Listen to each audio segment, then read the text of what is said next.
श्रेष्ठ परस्वामी व्याप्तः कर्ता उपकारकः रक्षत्येव तदीयं मां कर्मार्चो गुरुदेवगः आपादमौलिपर्यन्तं गुरूणाम् आकृतिं स्मरेत् तेन विघ्नाः प्रणश्यन्ति सिद्ध्यन्ति च मनोरथाः।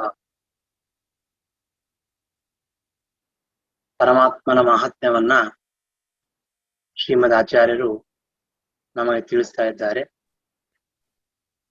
ಅಜರಾಮರಣ ಸಕಲಾರ್ತ್ಯಹರಃ ಕಮಲಾಪತಿ ಈಡ್ಯತಮಃ ಅವತುನಃ. ದೇವರು ನಮಗೆ ಎಲ್ಲ ವಿಧವಾದ ಕಷ್ಟಗಳನ್ನ ಪರಿಹಾರ ಮಾಡ್ತಾನೆ. ಸಕಲ ಆರ್ತಿಹರಃ,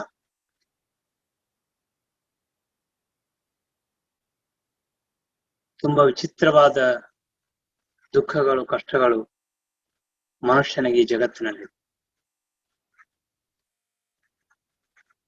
ಕೆಲವು ಬಾರಿ ಕೆಲವರು ಮಾತಾಡ್ತಾರೆ, ಆ ಮಾತಾಡೋದ್ರಿಂದ ಮನಸ್ಸಿಗೆ ತುಂಬಾ ನೋವಾಗತ್ತೆ.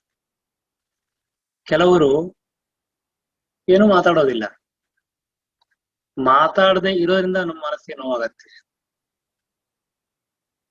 ಕೆಲವು ಬಾರಿ ಮಾತಾಡಿದ್ದನ್ನ ನೆನಪು ಮಾಡ್ಕೊಂಡ್ರೆ ನಮಗೆ ದುಃಖವಾಗತ್ತೆ. ಬಹಳ ವಿಚಿತ್ರ ಇದೆ. ಕೆಲವರು ಮಾಡೋದನ್ನ ನೋಡಿದ್ರೆ ದುಃಖವಾಗ್ತದೆ, ಕೆಲವರು ಹೇಳೋದನ್ನ ನೋಡಿದ್ರೆ ದುಃಖ ಆಗ್ತದೆ, ಕೆಲವರು ಕೇಳೋದನ್ನ ನೋಡಿದ್ರೆ ದುಃಖವಾಗ್ತದೆ, ಕೆಲವರು ನೋಡೋದನ್ನ ನೋಡಿದ್ರೆ ದುಃಖ ಆಗ್ತದೆ. ಅಂದ್ರೆ ಈ ಮನುಷ್ಯನಿಗೆ ದ ರಿಲೇಶನ್ಶಿಪ್, ನಮಗೆ ಎಷ್ಟೆಷ್ಟು ಪದಾರ್ಥಗಳ ಜೊತೆಗೆ ಎಷ್ಟೆಷ್ಟು ರೀತಿಯ ಸಂಬಂಧ ಇದೆ, ಅಷ್ಟೆಷ್ಟು ದುಃಖಗಳು ಬರ್ತಾ ಇರ್ತವೆ. ಆ ಎಷ್ಟೆಷ್ಟು ಸಂಬಂಧಗಳನ್ನ ಕಳಿತಾ ಕಳಿತಾ ಕಳಿತಾ ಹೋಗ್ತೀವಿ, ಅಷ್ಟೆಷ್ಟು ದುಃಖಗಳು ನಮಗೆ ದೂರವಾಗ್ತದೆ ಹೋಗ್ತದೆ.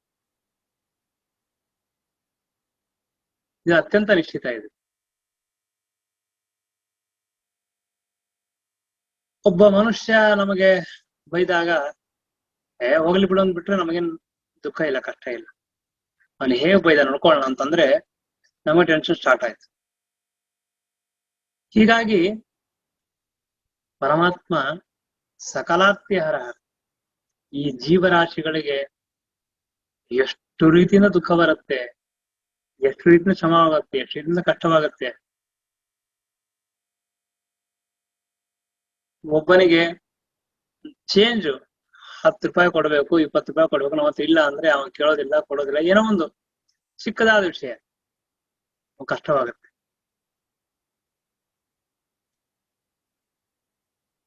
ಒಂದ್ ಸಣ್ಣ ಹುಳ ನಮ್ ಕಾಲಿಗೆ ಬಂದು ಕಡಿತಾ ಇರ್ತದೆ, ಸ್ವಲ್ಪ ಸ್ವಲ್ಪ ಸ್ವಲ್ಪ ನಮಗೆ ತೊಂದರೆ ಆಗುತ್ತೆ.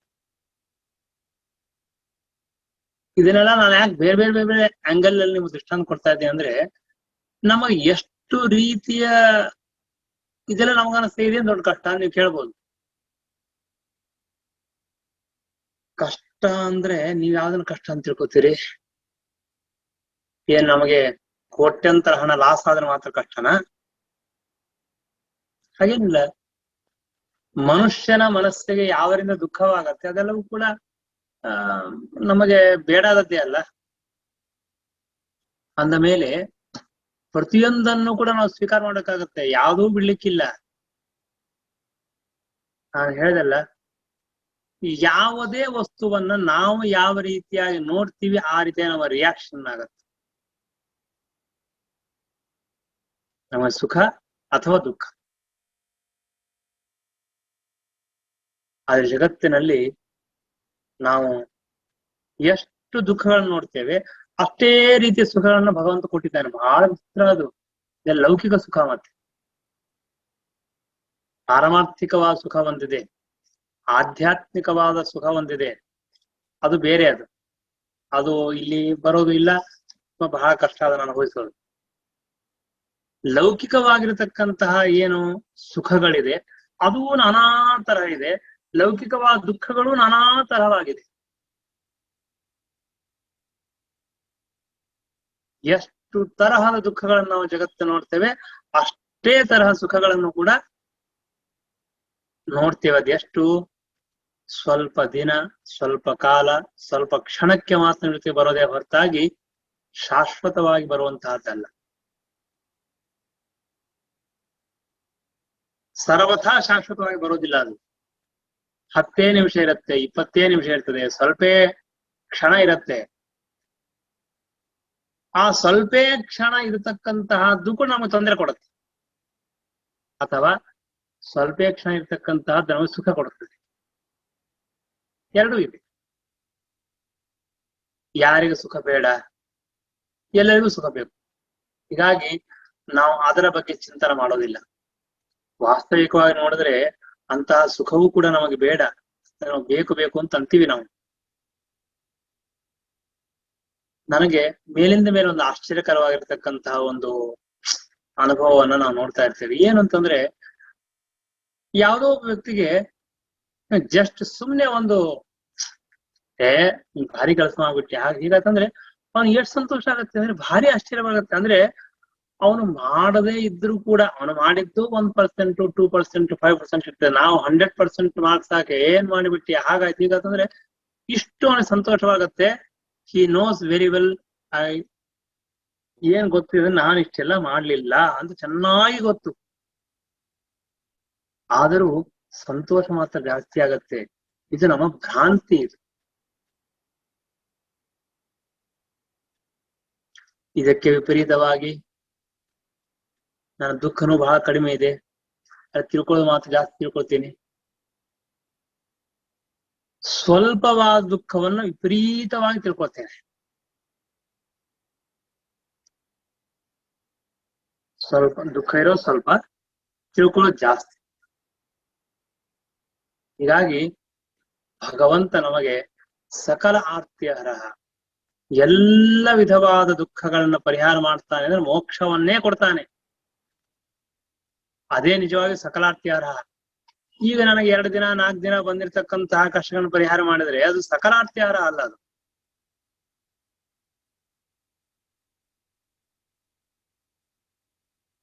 ಸ್ವಲ್ಪ ಸ್ವಲ್ಪ ಕಷ್ಟವನ್ನು ಪರಿಹಾರ ಮಾಡಿದ್ದ ಅಂತ ಅಷ್ಟೇ ಅರ್ಥವಾಗತ್ತೆ. ಇವಾಗ 2 ಇದೆ, ನಮಗೆ ಯಾವಾಗ ಏನೇ ಕಷ್ಟ ಬಂದಿದೆ ಅದೆಲ್ಲವನ್ನೂ ಪರಿಹಾರ ಮಾಡ್ತಾನೆ ಅಂತ ಒಂದ್ ಅರ್ಥ. ಇನ್ನೊಂದು, ಒಟ್ಟಾರೆ ಬರೋದೇ ಇಲ್ಲ ನಿಮಗೆ. ಅದು ಹೇಗೆ ಸಾಧ್ಯ? ಅದು ಕೇವಲ ಭಗವಂತ ನಮಗೆ ಮೋಕ್ಷ ಕೊಟ್ಬಿಟ್ರೆ ನಮಗೆ ದುಃಖವೇ ಇಲ್ಲ.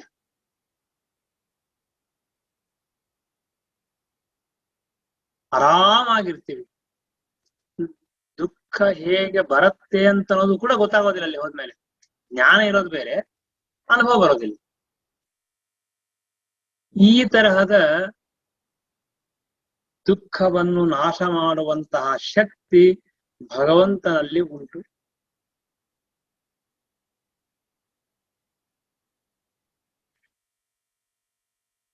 ನಾವು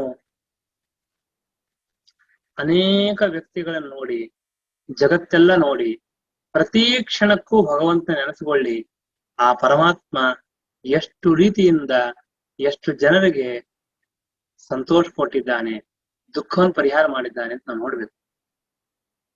ಅದೆಲ್ಲ ಭಗವಂತನ ಮಹಾತ್ಮ್ಯ ಚಿಂತನೆ ಮಾಡಬೇಕು. ದೇವರ ಪರಮ ದಯೆ ಅಂತ ನಾವು ತಿಳಿಬೇಕು. ಹೀಗಾಗಿ ಸಕಲಾರ್ತ್ಯಹರಃ ಕಮಲಾಪತಿ ಈಡ್ಯತಮಃ. ಅವತ್ತು ನಾವು ಎಷ್ಟು ಹೇಳಿದ್ರು ಮುಗಿಯೋದಿಲ್ಲ, ಅದನ್ನು ಸ್ವಲ್ಪ ಮುಂದೆ ಹೋಗೋಣ. ಕಮಲಾಪತಿ, ಅವನೇ ಸಾಮಾನ್ಯ ವ್ಯಕ್ತಿಯಲ್ಲ ಭಗವಂತ. ನಾವು ಸಹಜವಾಗಿ ಒಂದು ಪ್ರಶ್ನೆ ಮಾಡಬಹುದು, ಅಲ್ಲ ನಮ್ಮೆಲ್ಲರ ದುಃಖವನ್ನು ಪರಿಹಾರ ಮಾಡ್ತಾನೆ ಅಂತ ಹೇಳ್ತಾ ಇದ್ದೀರಲ್ಲ, ಆ ಸಾಮರ್ಥ್ಯ ಭಗವಂತನೇ ಉಂಟಾ, ಸಾಧ್ಯವಾ ಅಂತ ಕೇಳಿದ್ರೆ ಅವಶ್ಯವಾಗಿ ಸಾಧ್ಯ ಇದೆ. ಯಾಕೆ? ಅವನು ಕಮಲಾಪತಿ, ಲಕ್ಷ್ಮೀಪತಿ.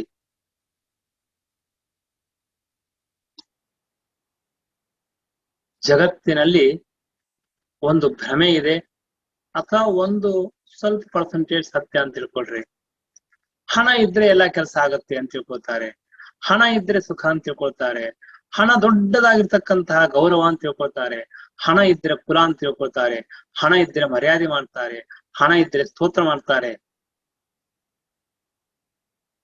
ಇದು ಎಲ್ಲರೂ ಮಾಡ್ತಾರೆ ಅಂತ ತಿಳ್ಕೊಬೇಡಿ. ಕೆಲವರು ಹೀಗೆ ಮಾಡ್ತಾರೆ. ಇನ್ನು ಕೆಲವರು ಸಾತ್ವಿಕರ ಹಣದಿಂದ ಧರ್ಮ ಮಾಡ್ತಾರೆ, ಹಣದಿಂದ ನಾನಾ ಯಜ್ಞಗಳನ್ನು ಮಾಡ್ತಾರೆ. ಅಂದ್ರೆ ಎರಡೂ ಇದೆ. ಸಾತ್ವಿಕರ ಸಾಧನೆಗೂ ಬೇಕು, ದುಷ್ಟ ಜನರ ಅವ್ರದ್ದೇನ ಆ ಆಟೋಪಗಳಿರುತ್ತೆ, ಏನೇನು ವ್ಯವಹಾರಗಳು ಮಾಡ್ತಾರೆ, ಅದಕ್ಕೂ ಬೇಕು. ಹಾಗಾದ್ರೆ ಜಗತ್ತಿನಲ್ಲಿ ಅತ್ಯಂತ ಶ್ರೇಷ್ಠರಾದವರು ಲಕ್ಷ್ಮೀದೇವಿ. ಆ ಲಕ್ಷ್ಮೀದೇವಿ ಅನುಗ್ರಹ ಯಾರಿಗಿದೆ ಅವ್ರಿಗೆ ಐಶ್ವರ್ಯ ಇದೆ, ಇಲ್ಲ ಅಂದ್ರೆ ಏನೂ ಇಲ್ಲ. ಇದು ಒಂದು. ಇನ್ನೊಂದು, ಲಕ್ಷ್ಮೀದೇವಿ ಎಲ್ಲ ಜೀವರಲ್ಲಿ ಉತ್ತಮಳು, ಅಷ್ಟೇ ಅಲ್ಲ ಸರ್ವಥಾ ಸಂಸಾರ ಇಲ್ಲದೆ ಇದ್ದವಳು, ಅನಂತಾನಂತ ಜೀವರಾಶಿಯ ನಿಯಾಮಕಳು. ಇಂತಹ ಲಕ್ಷ್ಮೀದೇವಿಗೆ ಪತಿಯಾಗಿದ್ದಾನೆ ಪರಮಾತ್ಮ ನಾರಾಯಣ ಅಂದ ಮೇಲೆ ಅವನಿಗೆ ಎಂತಹ ಸಾಮರ್ಥ್ಯ ಇದೆ ಅಂತ ನಾವು ತಿಳ್ಕೊಬಹುದು. ಅದಕ್ಕಾಗಿ ಏನು ಶ್ರೀಮದಾಚಾರ್ಯ ಹಣ ಇದ್ದರೆ ನಮ್ ದುಃಖ ಪರಿಹಾರ ಆಗತ್ತೆ ಅಂತ ಹೇಳ್ತಿರಲ್ಲ ನೀವು. ಯಾವ ಹಣ ಇದ್ರೆ ದುಃಖ ಪರಿಹಾರವಾಗತ್ತೆ ಅಂತ ತಿಳ್ಕೊಂಡಿದ್ದೀರಿ, ದುಃಖ ಪರಿಹಾರ ಆಗತ್ತೆ. ಅಂತಹ ಹಣಕ್ಕೆ, ಐಶ್ವರ್ಯಕ್ಕೆ, ಅಧಿಕಾರಕ್ಕೆ ಎಲ್ಲದಕ್ಕೂ ಅಭಿಮಾನಿಯಾದವಳು ಲಕ್ಷ್ಮೀದೇವಿ. ಆ ಲಕ್ಷ್ಮೀದೇವಿಗೂ ನಿಯಾಮಕನಾಗಿದ್ದಾನೆ, ಒಡೆಯನಾಗಿದ್ದಾನೆ ನಾರಾಯಣ ಅಂದ ಮೇಲೆ ನಮ್ಮ ದುಃಖಗಳನ್ನು ಪರಿಹಾರ ಮಾಡುವ ಶಕ್ತಿ ದೇವರಿಗೆ ಉಂಟೋ ಇಲ್ಲೋ? ಅವಶ್ಯವಾಗಿದೆ. ನಮ್ಮೆಲ್ಲರ ದುಃಖಗಳನ್ನ ಅನಾಯಾಸವಾಗಿ ಭಗವಂತ ತಾನು ಪರಿಹಾರ ಮಾಡಿ ಬಿಡ್ತಾನೆ. ಅದನ್ನ ಸೂಚನೆ ಮಾಡುವುದಕ್ಕೋಸ್ಕರವಾಗಿ ಕಮಲಾಪತಿ ಎಂಬುದಾಗಿ ಹೇಳಿತ್ತು. ಭಗವಂತ ಲಕ್ಷ್ಮೀಪತಿಯಾಗಿದ್ದಾನೆ. ಆದ್ರಿಂದ ದೇವರಿಗೆ ದುಃಖಗಳನ್ನ ಪರಿಹಾರ ಮಾಡೋದು ಅತ್ಯಂತ ಸುಲಭ. ಈಡ್ಯತಮಃ ನಹ ಅವತ್ತು. ನಾವ್ ಯಾರನ್ನ ಸ್ತೋತ್ರ ಮಾಡಬೇಕು ಜೀವನದಲ್ಲಿ ಅಂದ್ರೆ, ಯಾರಿಂದ ನಮಗೆ ನಿಜವಾಗಿಯೂ ಅನುಗ್ರಹವಾಗತ್ತೆ, ಲಾಭವಾಗತ್ತೆ, ಕಷ್ಟಗಳ ಪರಿಹಾರವಾಗತ್ತೆ ಅಂಥವನ್ನ ತಾನೇ ನಾವು ಸ್ತೋತ್ರ ಮಾಡಬೇಕು. ಕಂಡವರ ಸ್ತೋತ್ರ ಮಾಡಿ ಏನು ಲಾಭ ಇದೆ? ಏನೂ ಲಾಭ ಇಲ್ಲ. ದಾಸರು ಹೇಳ್ತಾರೆ, ಭಾಗವತ ಹೇಳ್ತದೆ, ಉಪನಿಷತ್ತು ಹೇಳ್ತದೆ,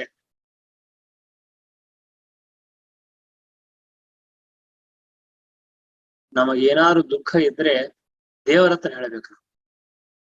ನಮ್ಮ ಕಷ್ಟಗಳನ್ನು ಪರಿಹಾರ ಮಾಡಿ ಸಮರ್ಥನಾದ ಭಗವಂತ ನಾರಾಯಣ ವಿಷ್ಣು. ಒಡೆಯಗೆ ಒಡಲನು ತೋರುವೆ. ಬೃಂದಾಸ್ ಹೇಳುವ ಒಂದು ಮಾತು ಹೇಳ್ತಾರಲ್ಲ, ಕೃಷ್ಣ ನನ್ನ ದುಃಖ ಯಾರಿಗೆ ಹೇಳ್ಕೊಳ್ಬೇಕು? ಕಂಡವರಿಗೆಲ್ಲ ನಾನು ಹೇಳೋದಿಲ್ಲ. ನನ್ನ ಸ್ವಾಮಿ ಸರ್ವಶಕ್ತ, ಸಮರ್ಥ, ಸ್ವತಂತ್ರ ಯಾವ ಭಗವಂತನಿದ್ದಾನೋ ಆ ಭಗವಂತನ ಹತ್ರ ಹೋಗಿ ನಾನು ಕೈ ಚಾಡ್ತೇನೆ. ನನ್ನ ಹೊಟ್ಟೆ, ನನ್ನ ಮನಸ್ಸಿನಲ್ಲಿರ್ತಕ್ಕಂತಹ ದುಃಖವನ್ನು ಹೇಳ್ಕೊಳ್ತೇನೆ. ಆ ದುಃಖವನ್ನು ನಾನು ಪರಿಹಾರ ಮಾಡ್ಕೊಳ್ತೇನೆ.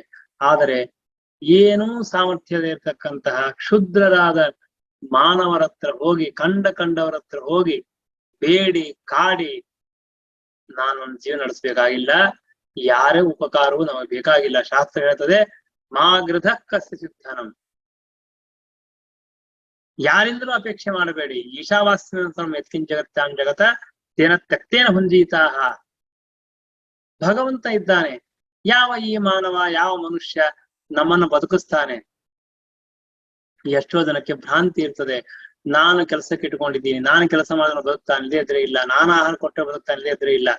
ಸರ್ವಥಾ ಹಾಗೆ ತಿಳ್ಕೊಳ್ಳಬೇಡಿ. ಭಗವಂತ ಹುಟ್ಟಿಸಿದ ಪ್ರತಿಯೊಬ್ಬ ವ್ಯಕ್ತಿಗೂ ಏನೋ ಒಂದು ಅವಕಾಶ ಕೊಡ್ತಾನೆ, ಬುದ್ಧಿ ಕೊಡ್ತಾನೆ, ಅವಸ್ಥೆಯನ್ನು ಕೊಡ್ತಾನೆ, ಅವರಿಂದ ಕೆಲಸ ಮಾಡಿಸ್ತಾನೆ, ಅವರಿಗೆ ಬದುಕು ಕೊಡ್ತಾನೆ. ಒಬ್ಬ ವ್ಯಕ್ತಿಯನ್ನು ಹುಟ್ಟಿಸೋದು ಬಹಳ ಮಹತ್ವದ್ದಲ್ಲ. ಆ ಹುಟ್ಟಿದ ವ್ಯಕ್ತಿಗೆ ಪರಿಪೂರ್ಣವಾದ ಜೀವನದ ವ್ಯವಸ್ಥೆ ಮಾಡೋದಿದೆ ನೋಡ್ರಿ. ಅವನು ಶ್ರೀಮಂತನೋ, ಬಡವನೋ, ದರಿದ್ರನೋ, ರೋಗಿಯೋ, ಅದೆಲ್ಲ ಅದಾಮೇಲೆ. ಆದ್ರೆ ಒಬ್ಬ ಹುಟ್ಟಿದ್ದಾನೆ, ನಾವು ಬದುಕಬೇಕು, ಬದುಕಲಿಕ್ಕೆ ಮಾರ್ಗ ಬೇಕು. ಪರಮಾತ್ಮ ಎಲ್ಲರಿಗೂ ಮಾರ್ಗವನ್ನು ಕೊಟ್ಟಿದ್ದಾನೆ. ಈಡ್ಯತಮಃ, ನೋಡಬೇಕು, ಭಗವಂತನ ಭಕ್ತರನ್ನು ನೋಡ್ಬೇಕು. ಬಹಳ ಬಹಳ ಚೆನ್ನಾಗಿರುತ್ತೆ. ಭಗವಂತನ ಭಕ್ತರು ನಾನಾ ರೀತಿಯಾಗಿದ್ದಾರೆ. ನಾವು ಗುಡಿಗಳಲ್ಲಿ ಹೋದಾಗ ನೋಡ್ತಾ ಇರ್ತೀವಿ, ಏನೇನೋ ಕಷ್ಟಗಳು, ಏನೇನೋ ತೊಂದರೆಗಳು, ಏನೇನೋ ಅಪೇಕ್ಷೆಗಳು ಬರ್ತಾರೆ. ಪರಮಾತ್ಮ ಎಲ್ಲ ಭಕ್ತರ ಮೇಲೆ ದಯಮಾಡಿ ನಮ್ಮ ವೆಂಕಪ್ಪ, ಈ ಪಾರ್ಥಸಾರಥಿ, ನರಸಿಂಹದೇವರು, ಭಗವಂತ ಎಲ್ಲರ ಮೇಲೆ ದಯ ಮಾಡ್ತಾನೆ. ಬನ್ನಿ ಬನ್ನಿ, ಏನ್ ಬೇಕು ಹೇಳಿ, ಕಷ್ಟ ಇದೆ, ನಾ ಪರಿಹಾರ ಮಾಡ್ತೀನಿ. ಏನ್ ಆ ಭಗವಂತನ ದಯಾಳುತ್ವ ಇದೆ.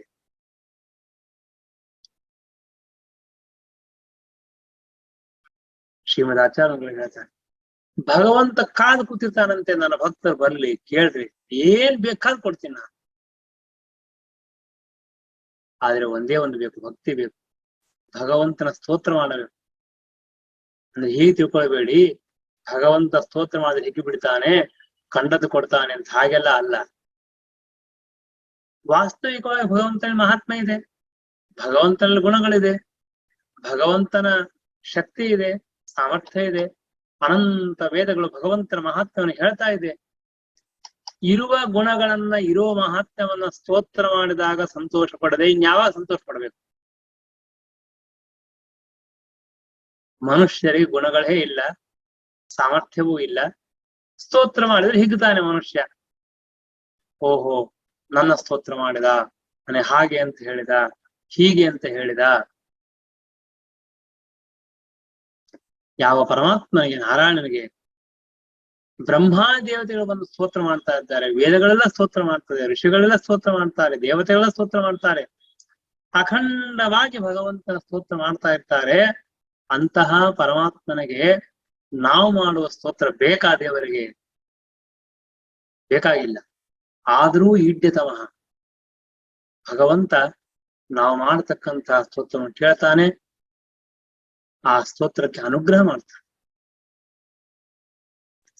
ಕಂಡ ವ್ಯಕ್ತಿಗಳಲ್ಲಿ ಹೋಗಿ ನಾವು ಸ್ತೋತ್ರ ಮಾಡುವ ಅವಶ್ಯಕತೆ ಇಲ್ಲ, ಬೇಡುವ ಅವಶ್ಯಕತೆ ಇಲ್ಲ ನಮಗೆ. ಭಾಗವತ ಹೇಳ್ತದೆ, ಕಸ್ಮಾತ್ ಭಜಂತಿ ಕವಯೋ ಧನ ದುರ್ಮದಾಂಧಾನ್.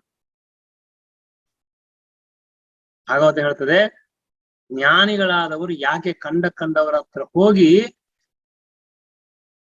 ತಾವು ಐಶ್ವರ್ಯವನ್ನ ಬೇಕು ಅಂತ ಅಪೇಕ್ಷೆ ಮಾಡ್ತಾರೆ? ಯಾರು ಮಾಡೋದಿಲ್ಲ. ಹೀಗಾಗಿ ನಾವು ಭಗವಂತನ ಸ್ತೋತ್ರ ಮಾಡಬೇಕು. ಯಾಕೆ ಅಂತ ಕೇಳಿದ್ರೆ, ಪರಮಾತ್ಮ ನಮ್ಮ ಎಲ್ಲ ಕಷ್ಟ ದೂರ ಮಾಡ್ತಾನೆ. ಲೌಕಿಕವಾದ ಅಥವಾ ಪಾರಲೌಕಿಕವಾದ ಎಲ್ಲ ವಿಧವಾದ ಪಾಪಗಳನ್ನು ದೂರ ಮಾಡಿ, ಕಷ್ಟಗಳನ್ನು ದೂರ ಮಾಡಿ ಭಗವಂತನ ಮೇಲೆ ಅನುಗ್ರಹ ಮಾಡ್ತಾನೆ. ಕಮಲಾಪತಿ ಈಡ್ಯತಮಃ ನಹ ಅವತು. ಶ್ರೀಮದಾಚಾರ್ಯ ಅಂತಾರೆ, ನಮ್ಮನ್ನು ರಕ್ಷಣೆ ಮಾಡಲಿ. ಯಾವಾಗಲೂ ನಮ್ಮನ್ನ ಭಗವಂತ ರಕ್ಷಣೆ ಮಾಡ್ತಾ ಇದ್ದಾನೆ, ಆದರೂ ರಕ್ಷಣೆ ಮಾಡ್ಲಿ ಅಂತ ಮತ್ತೆ ಮತ್ತೆ ಪ್ರಾರ್ಥನೆ ಮಾಡಬೇಕು.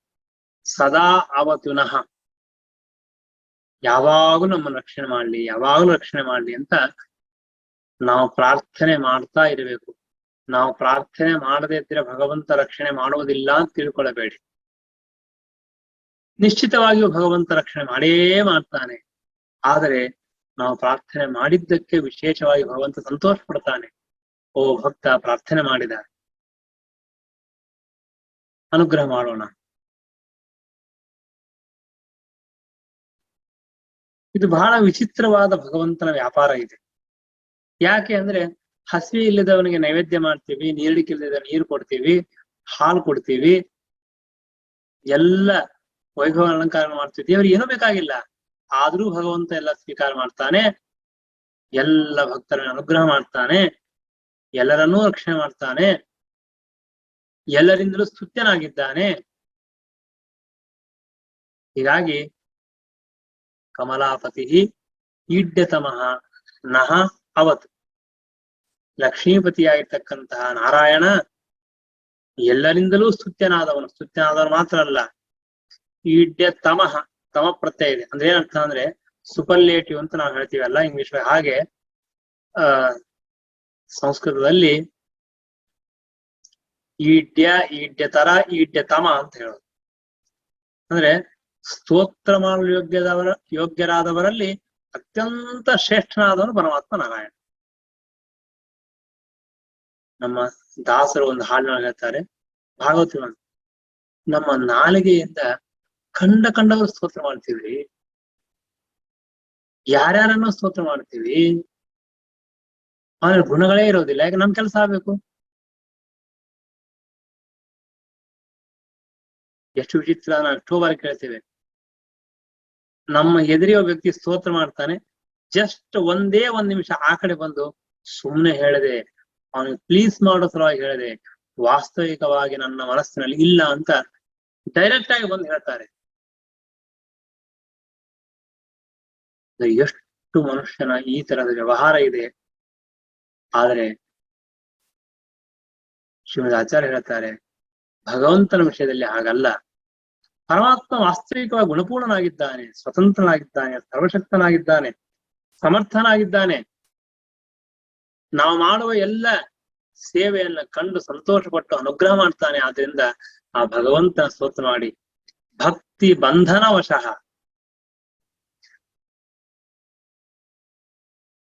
ಸ್ತೋತ್ರ ವಶಂ ಗತಃ. ಪಾದರಾಜ ಶ್ರೀಪಾದಂಗಳವರು ಹೇಳ್ತಾರೆ, ಸ್ತೋತ್ರವೆಂಬ ಹಗ್ಗದಿಂದ ಕಟ್ಟಿ ಹಾಕೊಂಡವನು ನಮ್ಮ ಪರಮಾತ್ಮ. ದೇವರನ್ನು ಯಾರೂ ಕಟ್ಟಿ ಹಾಕಲು ಸಾಧ್ಯ ಇಲ್ಲ. ಆದ್ರೆ ಭಗವಂತನನ್ನ ಅವನ ಸ್ತೋತ್ರ ಕಟ್ಟಿ ಹಾಕಬಹುದು, ಅವನ ಭಕ್ತಿಯಿಂದ ಅವನು ಕಟ್ಟಿ ಹಾಕಬಹುದು. ಹೀಗಾಗಿ ಅಂತಹ ಭಗವಂತ ನಮ್ಮೆಲ್ಲರನ್ನೂ ರಕ್ಷಣೆ ಮಾಡಲಿ. ಯಾರಿಗೆ ಯಾವ ರೀತಿಯ ರಕ್ಷಣೆ ಮಾಡಬೇಕು ಅಂತ ದೇವರಿಗೆ ಗೊತ್ತು. ಕೆಲವರಿಗೆ ಜ್ಞಾನ ಕೊಟ್ಟು ರಕ್ಷಣೆ ಮಾಡ್ತಾನೆ, ಕೆಲವರಿಗೆ ಅಜ್ಞಾನ ಕೊಟ್ಟು ರಕ್ಷಣೆ ಮಾಡ್ತಾನೆ, ಕೆಲವರಿಗೆ ಹಣ ಕೊಟ್ಟು ರಕ್ಷಣೆ ಮಾಡ್ತಾನೆ, ಕೆಲವರು ದರಿದ್ರನ್ನಾಗಿ ಮಾಡಿ ರಕ್ಷಣೆ ಮಾಡ್ತಾನೆ. ಅದು ಏನು ಅಂತ ನಮಗೆ ಏನೇನೂ ಅರ್ಥ ಆಗೋದಿಲ್ಲ. ಅದು ಆ ವ್ಯಕ್ತಿ ಅನುಭವಿಸಿದಾಗ ಗೊತ್ತಾಗುತ್ತೆ. ಒಬ್ಬ ವ್ಯಕ್ತಿ ಬಹಳ ಶ್ರೀಮಂತರಾಗ್ಬಿಟ್ರೆ ಅವನು ಕೆಟ್ಟ ಹೋಗ್ತಾನೆ, ಕುಡಿತಾನೆ, ತಿರುಗ್ತಾನೆ, ಬೇರೆ ಬೇರೆ ಎಲ್ಲ ಒದ್ದಾಡ್ತಾನೆ. ಬೇಡ ಅಂತ ದೇವರು ಹಣ ಕೊಡೋದಿಲ್ಲ. ಹಾಗಾದ್ರೆ ಅವನಿಗೆ ದರಿದ್ರನ್ನಾಗಿ ಮಾಡಿಟ್ಟೆ ಭಗವಂತ ರಕ್ಷಣೆ ಮಾಡ್ತಾ ಇರ್ತಾನೆ, ನಮ್ಗೆ ಗೊತ್ತಾಗ್ತಾ ಇಲ್ಲ ಅದು. ಕೆಲವೊಬ್ಬರನ್ನ ಅತೀ ಶ್ರೀಮಂತರನ್ನಾಗಿ ಮಾಡಿ ಹಾಳು ಮಾಡ್ತಾನೆ ದೇವರು ಹಾಳು ಮಾಡ್ತಾನೆ ಶಬ್ದಕ್ಕೆ ಅವನಿಗೆಲ್ಲ ಅನರ್ಥವಾಗುತ್ತೆ.